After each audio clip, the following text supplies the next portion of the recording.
ব্যস্ত থাকার কারণে অনেকদিন ধরে ভিডিও আসে না, তার জন্য আমি আন্তরিকভাবে দুঃখিত। তবে চলো মা আজকে রাতে কি রান্না করেছি সেটা তোমাদের সাথে শেয়ার করি। আজ রাতের খাবারটা কিন্তু সেই জমে যাবে, কিন্তু তার কারণ হচ্ছে মাছের রাজা ইলিশ যে, আর রয়েছে লাল শাক ভাজি, এটা আমার খুবই পছন্দের, আর রয়েছে কলার মোচা। তোমরা জানো আমাদের অনেক কলা গাছ রয়েছে, তো সেখান থেকে দু একটা কলা মোচা আমরা প্রায় সপ্তাহে খেয়ে থাকি। আর এটা জাস্ট কালারটা দেখো, এত সুন্দর আর এত সুন্দর স্মেল আসতেছে, দেখেই এখনই জিভে জল চলে আসছে। আর তোমাদের যাদের পছন্দ অবশ্যই চলে আসো, তাদের মারা নিজের হাতে রান্না করে খাওয়াবে। আমি আর সহ্য করতে পারতেছি না। মা এদিকে দেখি তেঁতুল বাজতেছে, মানে তেঁতুলের বিচিগুলো বের করতেছে যাতে নাকি পোকা না ধরে। মাকে বললাম, মা এত সুন্দর সুন্দর জিনিস রান্না করেছো আর এত দেরি করতেছো, প্লিজ চলে আসো, আমার ক্ষুধা লাগছে, অবশ্যই এখনই খেতে দিতে হবে। তো মা যেই কথা সেই কাজ, ছেলের কথা রাখার জন্য দৌড়ে চলে আসছে এবং ভাত দিচ্ছে আমাকে।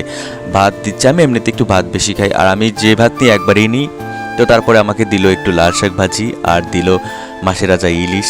উফ, মাছের রাজা ইলিশ বলে কথা ভাই, ডেলি ডেলি ইলিশ মাছ কিনে খাওয়ার তো আর সৌভাগ্য হয় না, আমাদেরও নাই। তো মাছের তেল হয়েছে অনেক, এইটা আসলে অনেক টেস্টি, আবার বেশি খাইতে চাই না কারণ বেশি খাইলে গ্যাস হয়।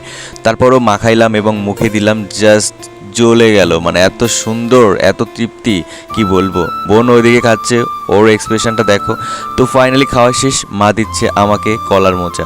আর কলার মোচার কথা কি বলবো, সপ্তাহে 2-3 দিন খাই, খুবই ভালো লাগে। আর কিছুটা না থাকলে মা আজকে কলার মোচা রান্না করো, মানে মনে করো যে ঘরে কিছু নাই, কলা গাছ তো আছে, মোচা তো রয়েছে। তো এই ছিল ছোট্ট একটা মিনি ব্লগ, কেমন ছিল অবশ্যই কমেন্ট করে জানাও। নতুন প্লিজ চ্যানেলটা সাবস্ক্রাইব করো, ফেসবুকে দেখলে ফলো করো। Bye bye.